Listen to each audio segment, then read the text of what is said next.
É muito gostosa no município de Irupi.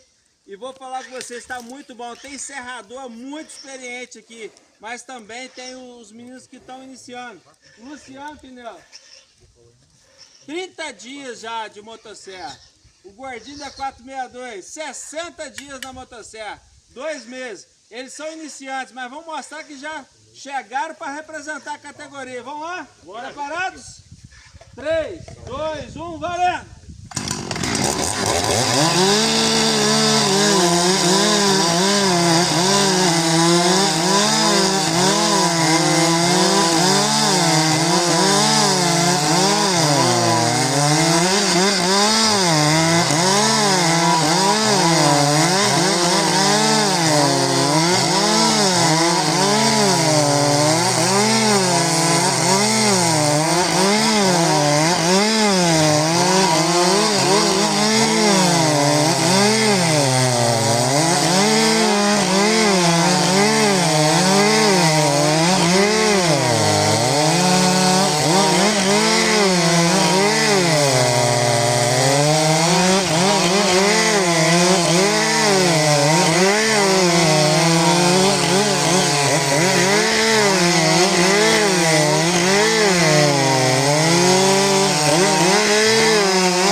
Aí ele foi amigo, hein?